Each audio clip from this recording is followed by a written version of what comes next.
Welcome back to the Business Book Club. Today we're diving into, well, something I think a lot of entrepreneurs listening will recognize, that feeling of being trapped. Trapped by the very business you poured everything into building. We're unpacking a really crucial book, Buy Back Your Time, Get Unstuck, Reclaim Your Freedom, and Build Your Empire. It's by Dan Martell. Yeah, and this deep dive, it's really aimed right at you if you're that ambitious learner wanting the smarter way to scale without sacrificing your life or, let's be honest, your sanity. The main thing Martell tackles is moving beyond that whole get shit done, the GSD mentality. Right, the hustle culture. Yeah. Celebrated, but Exactly. It's celebrated, but ironically, Martell argues it often saves the business only to completely ruin the founder. and he suggests that the very success most entrepreneurs chase, it often leads them straight to the edge of burnout. Relationships suffer, the business eventually stalls, or worse. Yeah. So our mission today is to really understand the core idea he proposes to change that whole trajectory. It's called the Buyback Principle. Yeah. And it's more than just like delegating a few tasks. It's a whole philosophy, really. And it starts with knowing where you actually stand right now. Precisely. The buyback principle at its heart is pretty simple. Continually use every resource you have, money, people, tech, to buy back your time. But the second step, the one people often miss, is critically important. You then fill that freed up time with activities that actually make you more money and genuinely light you up with energy. And this whole thing, it depends on recognizing your limits before you slam into what Martell calls the pain line. Ah, the pain line. That's where it gets really relatable and, frankly, a bit scary. It's that point where more growth just means more pain, not more freedom. Tell us about Stuart. His story really highlights this. Stuart's story is, it's a classic cautionary tale. Successful guy, well-educated, 34 years old, founded a software company, over 640,000 active users. I mean, huge success on paper. But he was deep, deep in that GSD trap, doing absolutely everything. Everything. Like what? Well, accounting, coding minor software, updates himself, booking his own flights, scheduling internal meetings, you name it. So basically being super efficient, but on all the wrong things, the low-value stuff. Exactly. And this constant, efficient busyness on low-value tasks, it led him down a really dark path. Debilitating anxiety, panic attacks. He eventually ended up bedridden. Wow. Yeah, he was literally, physically, and mentally killing himself trying to grow his business. That's just such a stark picture of that GSD trap. Yeah. And the really chilling insight Martell offers is what happens so consciously when founders hit that pain line. When growth equals more pain, they actually start growing. On purpose, almost. It's often subconscious, yeah. They'll sell the company or just let it stall, maybe even sabotage things without realizing it, all just to get the pain back down to a level they can handle, even if it means the business stagnates. Okay, so if hitting this pain line is almost inevitable for the typical busy founder, how do we possibly get ahead of it? We need some kind of objective measure, right? We do. And that measure is your buyback rate. This is key to escaping the emotional side of the pain line. You have to calculate what your time is actually worth. You take all the profit your business pays you, your total compensation, salary, distributions, everything, and divide it by 2,000 working hours. 2,000 hours. Why that specific number? It's pretty much the standard benchmark for a full-time working year, It factors in the usual work weeks, plus a reasonable amount for holidays, sick days, vacation time. It gives you a solid baseline for what each hour of your focused work should be generating for the business and for you.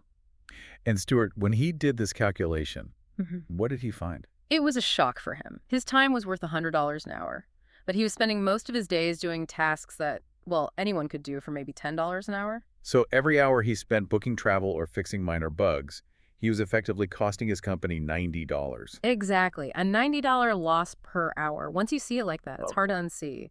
Okay, so you calculate the rate. You have this stark number staring back at you. How do you then figure out which tasks to actually ditch? How do you prioritize? That is where the DRIP matrix comes into play. It's a really elegant, simple tool. It forces you to map out every single task you do onto two axes. One axis is money from low financial return to high financial return. The other axis is energy from tasks that completely drain you to tasks that genuinely energize you. And this creates 4 clear quadrants. Okay, let's break those down. This sounds like where the practical steps really start. Right. First quadrant, the easiest one to tackle, delegation. This is low money, low energy. These are the tedious tasks, the ones that don't require your unique skills, and frankly, you probably hate doing them. They're the immediate target for outsourcing or giving to an assistant. Martell gives the example of Miguel, a client just drowning in boring customer support tickets, that kind of thing. These are your quick wins. Get rid of them first. Got it. Low money, low energy delegate immediately. Yeah. What's next? Next up is replacement. This is high money, but low energy. So these tasks are important, they make the business money, but they just drain your personal battery. Think about like repetitive management tasks you don't enjoy, or maybe certain sales calls, or overly bureaucratic processes you've ended up creating. Okay, so they're valuable, but they suck the life out of you. What do you do with those? These you typically look to automate with technology or build systems around so someone else can run the system. They aren't usually the first things you ditch, but you definitely want to plan to replace yourself in them over time. Makes sense. Then the third quadrant. Quadrant 3 is investment. Low money, but high energy. These are things you actually enjoy, things that fuel you, but don't necessarily have an immediate cash payout, like hobbies, professional development, networking with peers, maybe just research and thinking time. They feed your creativity, vital for future high-value ideas, kind of like prep work for your genius zone.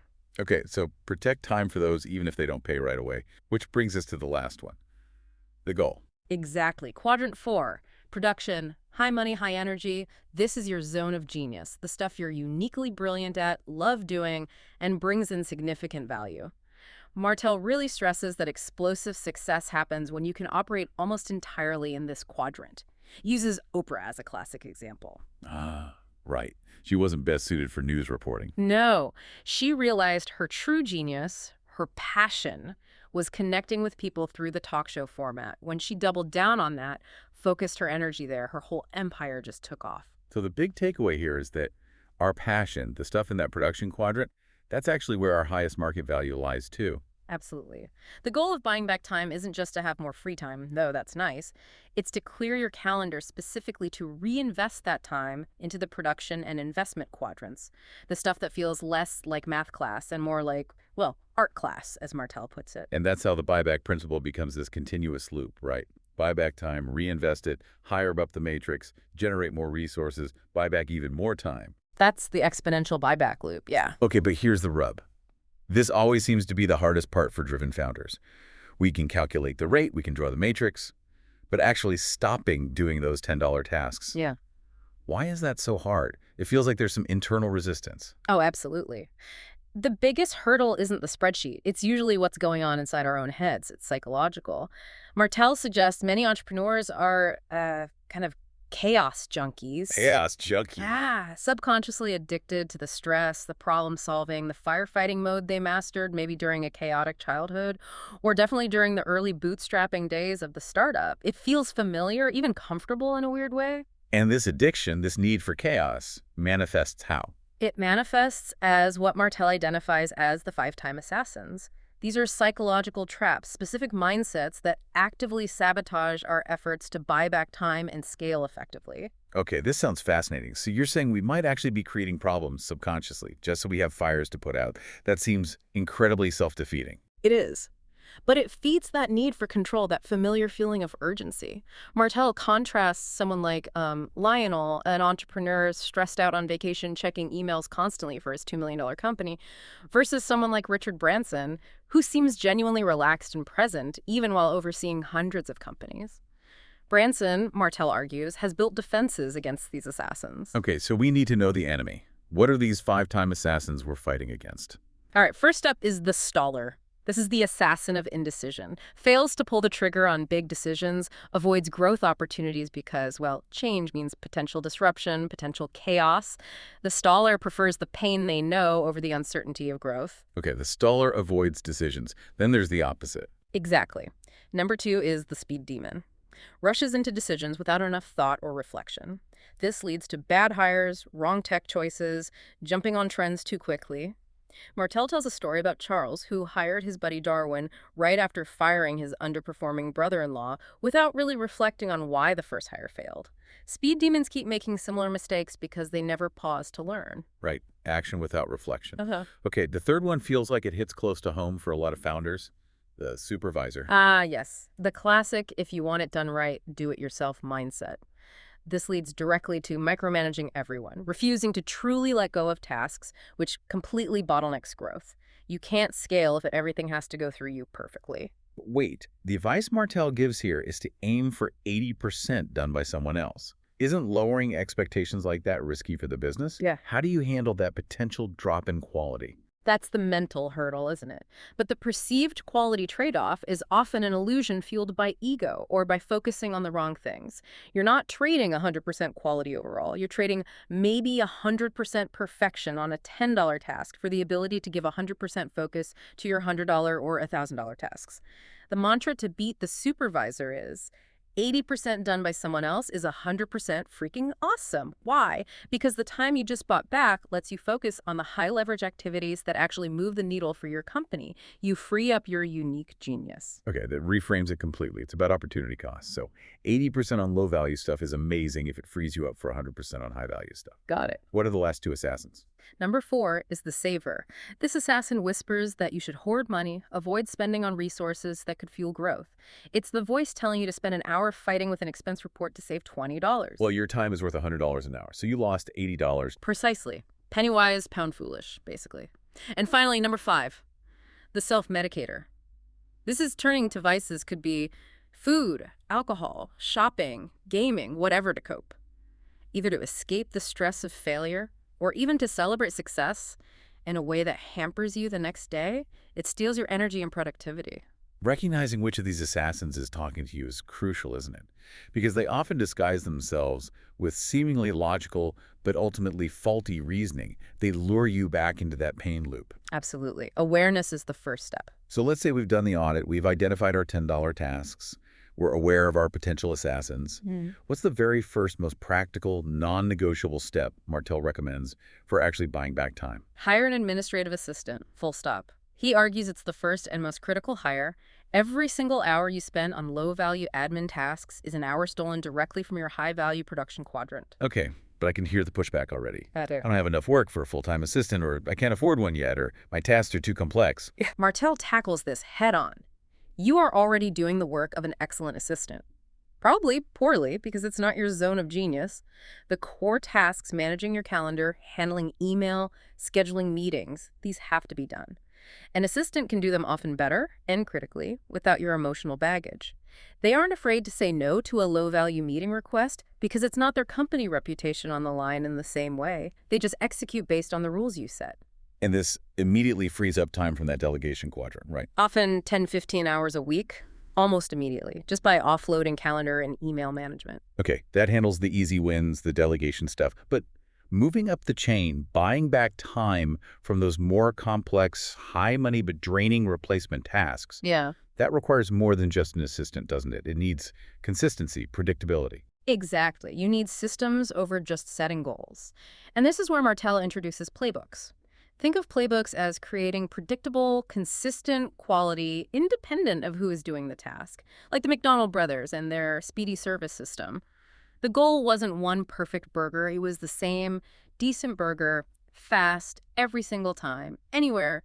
That's systemization. Right, but creating detailed process documents, these playbooks, that sounds like a massive time commitment for the founder, exactly the kind of $10 task we're trying to avoid. But there's a clever workaround. Martell calls it the camcorder method, and it avoids the founder getting bogged down in documentation. Okay, how does that work? Simple. Don't write the playbook yourself. Instead, film yourself doing the task, record your screen, or just film your hands, whatever works. Do it maybe 3 times to capture most variations and nuances. Then you give those raw videos to the person you're training your assistant or a new hire, and you instruct them to create the actual playbook document based on what they see in the videos. Maybe structure it around his 4 C's, course, cadence, checklist, context. Oh, that's brilliant. So the founder saves hours of documentation time. Yes, and the person learning the task proves they understand it by being able to document it correctly. It forces clarity and confirms comprehension on their part. Genius, really. It completely flips the script on training and documentation. And it all circles back to that core hiring philosophy. Which is, don't hire primarily to grow your business. Hire specifically to buy back your time. Growth, Martell argues, becomes the natural, almost inevitable byproduct when you consistently focus on freeing up your own highest value time. So what we've really outlined today is this powerful cycle, the buyback loop. It starts with auditing your time, Right, using something like the DRP matrix to see where your time actually goes. then systematically transferring those low-value draining tasks to others' assistance systems automation. And critically, immediately filling that recovered time with activities from your production and investment quadrants, the stuff that energizes you and drives real value. And that loop, if you keep it going, just builds on itself, creating more resources, freeing more time exponentially. That's the power of it. So, the actionable lesson for everyone listening is start your own time and energy audit, like today or tomorrow. Seriously, just track your time in 15-minute blocks for 2 weeks. See where every minute goes. Then map those activities onto the DRIP matrix. Once you see it visually, those $10 tasks become impossible to ignore. It gives you a clear, prioritized hit list for where to start buying back your time. Absolutely. We've covered the practical steps, the psychological traps, the systems. Yeah. But maybe let's end on a slightly more provocative thought. Ask yourself this. What would you actually fill your time with if you weren't constantly reacting to work? If you managed to buy back, say, 10 extra hours next week, what would you do with them? What truly defines the life and the business you want to build? Yeah, thinking about that answer, that's your real motivation, isn't it? That's the why behind implementing all these changes.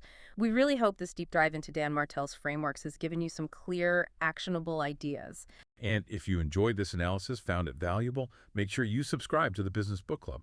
We bring you more expert insights and practical strategies like this regularly.